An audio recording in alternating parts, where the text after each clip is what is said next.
Hello friends, welcome to Indian study पर आपका स्वागत है। दोस्तों, आज की इस वीडियो में मैं आप लोगों के लिए जीके का टेस्ट लेकर के आया हूं, जो कि आपके आने वाले एग्जाम यूपी जेल वार्डर के लिए बहुत ही ज़्यादा इंपॉर्टेंट है।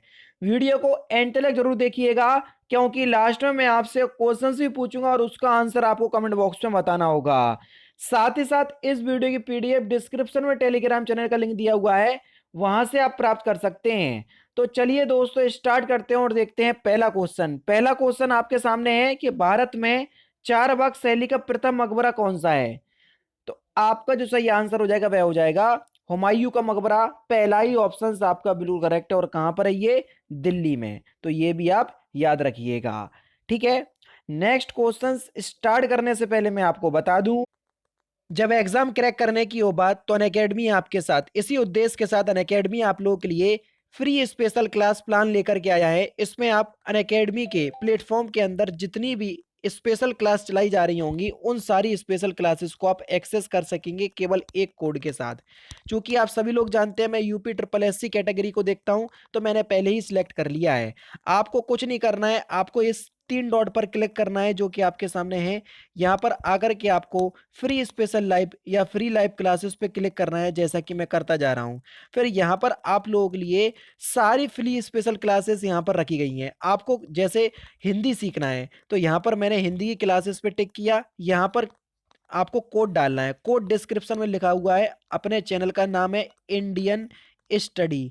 बस जैसे ही आप इस कोड को फिल करेंगे तो ये जो है अनलॉक हो जाएगा। देख लीजिए आपके सामने ये अनलॉक हो चुका है। अब अनअकैडमी के यूपी ट्रिपल एससी कैटेगरी के अंतर्गत जितनी भी फ्री स्पेशल क्लास चलाई जा रही होंगी, उन सभी को आप एक्सेस कर पाएंगे। नेक्स्ट क्वेश्चन है, पित्रादुरा का आरंभ किसने किया था? पित्रादुरा शैली का आरंभ किसने किया था? तो ये किया था आपका जहांगीर ने। पहला ऑप्शन बिल्कुल करेक्ट। ब्लीचिंग पाउडर पर ब्लीचिंग पाउडर निम्नलिखित में से किसे गुजार कर तैयार किया जाता है? तो बुझे चूने पर अगर आप क्लोरीन गैस को गुजार दो, ब्लीचिंग पाउडर आपका प्राप्त हो जाएगा। तो यहाँ पर जो आपका सही आंसर हो जाएगा ऑप्शन नंबर ए, पहला ही ऑप्शन बिल्कुल करेक्ट हो जाएगा। भोपाल गैस त्रासदी जो कि कब हुई थी? 3-4 दिसंबर 1984। ये कभी कभी पूछा जाता है, कभी का अक्सर ही पूछा जाता है। ठीक है। कहीं कहीं तो एमआईसी भी लिख देता है। भोपाल गैस त्रासदी के दौरान कौन सी गैस निकली थी? एमआईसी गैस निकली थी, यानी कि मेथिल आइसोसाइनाइट या मिथाइल आइसोसाइनाइट। चौथा ऑप्शन बिल्कुल करेक्ट है। राष्ट्रीय वानस्पतिक उद्यान कहाँ पर स्थित है? तो राष्ट्रीय वानस्पतिक उद्यान जो है ये कोलकाता में स्थित है। दूसरा ऑप्शन करेक्ट। अक्टूबर और नवंबर के महीने में कहाँ अधिक वर्षा होती है? जल्दी बताओ। अक्टूबर और नवंबर के महीने में कहाँ पर अधिक वर्षा होती है? तो आपका जो सही आंसर हो जाएगा वह क्या हो जाएगा? कोरोमंडल तट पर। यानी कि इस क्वेश्चन का चौथा ऑप्शन बिल्कुल करेक्ट हो जाएगा। अब देखना, ये आपका भारत है। अक्टूबर और नवंबर का मतलब है यानी कि सर्दी। सर्दी का मतलब हो जाता है यहाँ पर हाई प्रेशर बन जाता है। हवाएं जो हैं वो हाई प्रेशर से लो प्रेशर की ओर बनती है, चलती हैं। ठीक है। सूर्य की स्थिति रहती है आपकी मकर रेखा की तरफ, तो यहाँ से यहाँ हवाएं चलेंगी। तो लौटता हुआ मानसून जब गुजरता है तो ये तमिलनाडु से वर्षा करता हुआ जाता है। तो कोरोमंडल तट पर सबसे ज्यादा वर्षा होती है। निम्नलिखित में से किसे प्रकृति का रडार कहा जाता है? तो प्रकृति का रडार किसे कहा जाता है? तो आपका जो सही आंसर हो जाएगा वह क्या हो जाएगा? बेसिकली तो देखो, चमगादड़ को प्रकृति का रडार कहा जाता है। ठीक है। लेकिन ऑप्शंस में तो है नहीं है। तो कबूतर आपका सही आंसर हो जाएगा। कबूतर को भी प्रकृति का रडार कहा जाता है। दूसरा ऑप्शन करेक्ट। शिक्षा के 10+2+3 पैटर्न के लिए सर्वप्रथम सुझाव किसने दिया था? अब जो पैटर्न है बदल चुका है। ठीक है। 5+3+4 हो गया। ठीक है।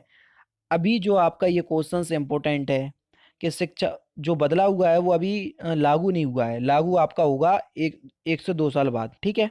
तो आपका सही आंसर हो जाएगा कलकत्ता विश्वविद्यालय आयोग 1917 से 1919। तीर्थकर महावीर की माता का नाम क्या था या कौन थी? तो आपका सही आंसर हो जाएगा त्रिशला। दूसरा ऑप्शन करेक्ट। संतुलन कीमत का वह संतुलन कीमत वह कीमत होती है जब जब पूर्ति और मांग जो है वो बराबर हो। चौथा ऑप्शन करेक्ट। पानीपत की तीसरी लड़ाई कब हुई थी? जल्दी बताओ। कई बार बता चुका हूं। तो पानीपत का जो तीसरा युद्ध है ये 1761 में हुआ था। तीसरा ऑप्शन बिल्कुल करेक्ट। टीपू सुल्तान की मृत्यु 1799 में कहाँ हुई थी? तो कहाँ पर हुई थी? श्रीरंगपट्टनम में हुई थी। तीसरा ऑप्शन बिल्कुल करेक्ट है। आनंद भवन स्थित है कहाँ पर? तो आनंद भवन जो है ये इलाहाबाद प्रयागराज में स्थित है। पहला ऑप्शन करेक्ट। पारसी धर्मलाम्बियों का पूजा स्थल क्या है? जो पारसी धर्म मानने वाले होते हैं उनका पूजा स्थल को क्या कहते हैं? तो सही आंसर हो जाएगा अग्नि मंदिर, यानी कि इस क्वेश्चंस का दूसरा ऑप्शन आपका बिल्कुल करेक्ट। कभी कभी फायर टेम्पल भी लिख करके दे देते, तो बात वही है, डरने की जरूरत नहीं है। उच्च न्यायालय के मुख्य न्यायाधीश पर पद पर नियुक्त होने वाली प्रथम महिला कौन थी? देखो यहाँ पर बात हो रही है उच्च न्यायालय के मुख्य न्यायाधीश की। तो उच्च न्यायालय के मुख्य न्यायाधीश की बात हो तो लीला लीला सेठ, और अगर उच्चतम न्यायालय के मुख्य न्यायाधीश की बात हो तो वह है मीरा साहब फातिमा बीबी। तो दोनों ही क्वेश्चंस पूछे जाते हैं, दोनों ही बता दिए। किसके शासनकाल में राजकीय धर्म इस्लाम समाप्त किया गया था? तो आपका सही आंसर हो जाएगा अकबर। तीसरा ऑप्शन करेक्ट। अब तक भारतीय रुपए का कितनी बार अवमूल्यन किया जा चुका है? तो कितने बार अवमूल्यन किया जा चुका है? 3 बार। तीसरा ऑप्शन करेक्ट। सर्वाधिक सघन खेती प्रचलित है, सघन खेती की प्रचलित है सबसे ज्यादा कहाँ पर? जापान में। चौथा ऑप्शन करेक्ट। भारत में किसे बैंकों का बैंक कहा जाता है? बहुत सिंपल क्वेश्चन है, आसानी से बता सकते हैं। आरबीआई रिजर्व बैंक को कहा जाता है। स्थापना 1935 में हुई थी। नेशनलाइजेशन यानी कि राष्ट्रीयकरण 1949 में हुआ था। उत्तर प्रदेश में बौद्ध और जैन दोनों धर्म की प्रसिद्ध तीर्थ स्थली कौन सी है? पता होना चाहिए, सिंपल है। तो सही आंसर हो जाएगा आपका कौशाम्बी। दूसरा ऑप्शन करेक्ट। भारत में प्रथम खुला यानी कि मुक्त विश्वविद्यालय कहाँ स्थित है? तो आपका सही आंसर क्या हो जाएगा? नई दिल्ली। चौथा ऑप्शन करेक्ट। कौटिल्य, जिनको हम चाणक्य भी कहते थे, ये किसके प्रधानमंत्री थे? तो आपका जो सही आंसर हो जाएगा वह हो जाएगा चंद्रगुप्त मौर्य। दूसरा ऑप्शन बिल्कुल करेक्ट। और अर्थशास्त्र इन्हीं ने लिखा है। अमरनाथ गुफा स्थित है कहाँ पर? तो अमरनाथ की गुफा कहाँ पर है? तो ये जम्मू कश्मीर में है। तीसरा ऑप्शन बिल्कुल करेक्ट। किस नदी को उड़ीसा का शोक कहा जाता है? जल्दी बताइए। तो किस नदी को कहा जाता है?